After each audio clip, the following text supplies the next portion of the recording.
अल्हम्दुलिल्लाह नहमदुहु व नसल्ली अला रसूलिहिल करीम अम्मा बाद फ़क़ाल अल्लाहु तबारक व तआला शहरु रमज़ानुल्लज़ी उन्ज़िल फ़ीहिल क़ुरआन व क़ाल नबियुना सल्लल्लाहु अलैहि वसल्लम तरक्तु फ़ीकुम अम्रैन लन तदिल्लु मा तमस्सक्तुम बिहिमा किताबुल्लाहि सुन्नती व रसूलिही. சிறப்பான இந்த இஃப்தார் மத நல்லிணக்க கூட்டம் ரிஸ்வா கன்ஸ்ட்ரக்ஷன், நவாப் பாலாஜா பள்ளிவாசல் ஜமாத் ஆகியோர்கள் சேர்ந்து இது நடத்துகிறார்கள். இங்கே வருகை இருக்கக்கூடிய சிறப்பு விருந்தினர்கள், அதிலும் குறிப்பாக இந்திய தேசிய லீக்கினுடைய மாநில செயலாளராக இருக்கக்கூடிய என்னுடைய அருமை அண்ணன் முகமது நசீர் அவர்கள் இங்கே வந்திருக்கிறார்கள். அவர்களோடு சகோதர சமுதாயத்தை சார்ந்த வழக்கறிஞர் பெருமக்கள் அவர்களையும் நான் வருக என்று வரவேற்றுக் கொள்கின்றேன். நவாப் பாலாஜா கூட்டமைப்பினுடைய வக்ஃபு நிலங்களின் மீட்பு தலைவராக இருக்கக்கூடிய ஜவஹர்லா சாஹிப் அவர்களையும் நான் வரவேற்கிறேன். அல்ஹம்துலில்லாஹ். நோன்பு இந்த 30 நாட்களும் நாம் நோற்றிருக்கின்றோம். நோன்பு ரமலான் மாதம் அது மகத்தான ஒரு மாதம் என்பதிலே எந்த விதமான சந்தேகம் இல்லை.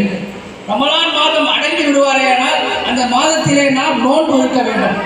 அல்லாஹ்வினுடைய கட்டளை, குத்திப அலைக்குமுஸ் ஸியாம் கமா குத்திப அலல்லதீன மின் கபலிக்கும் லஅல்லக்கும் தத்தகூன்.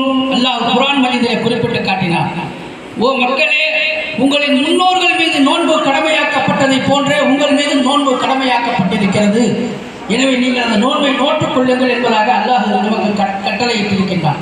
ஏனைய சமுதாயத்தவர்களும் சகோதர சமுதாயத்தவர்களும் உண்ணா நோன்பு என்ற பெயரிலே அவர்கள் நோக்கிறார்கள். ஆனால் நம்முடைய நோன்பு என்பது சற்று வித்தியாசமானது.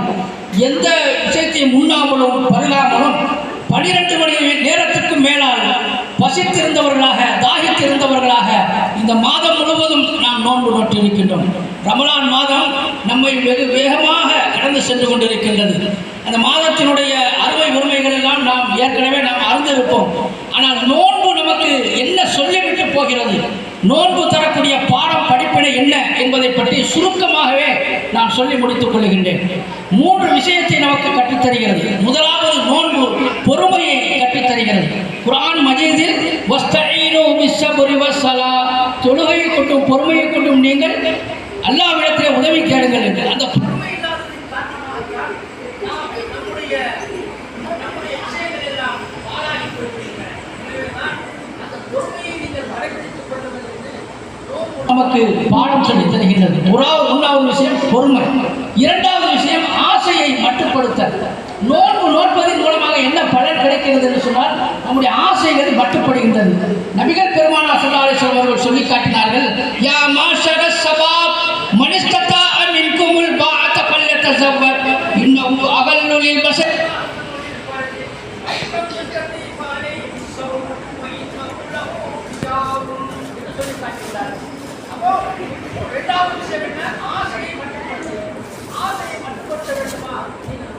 கொள்ளுங்கள் என்று கண்மணி நாயகம் ஸல்லல்லாஹு அலைஹி வஸல்லம் சொல்லி காட்டுகிறார்கள். மூன்றாவது ஒரு விஷயம் என்னென்றால் கட்டுப்பாடு.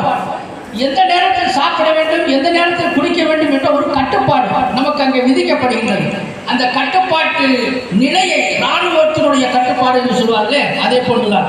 நீங்கள் என்னத்தான் நமக்கு முன்னால் பிரியாணி பல வகைகள் வைத்தாலும் அந்த மத்திய நோன்பு திறக்க நேரமாகிவிட்டது என்று சொன்னதற்கு அவர் அங்கே நோன்பு திறப்பதற்கு பேரிச்சம்பழத்தில் இருப்பார். அந்த கட்டுப்பாடு இந்த 3 விஷயங்கள் நமக்கு படிப்படியாக இருக்கிறது. இதனை நாம் ஏனைய எளிய வாழ்க்கைகளில் கடைபிடித்து நாம் வாழ வேண்டும் என்று நல்ல சந்தர்ப்பத்தில் கேட்டு விடைபெறுகிறேன். வழக்கறிஞர் மதாமையின் அவர்களுக்கு இருந்த நன்மையை இருந்த நன்மைகளை வாங்க விடவானார். அஸ்ஸலாமு அலைக்கும்.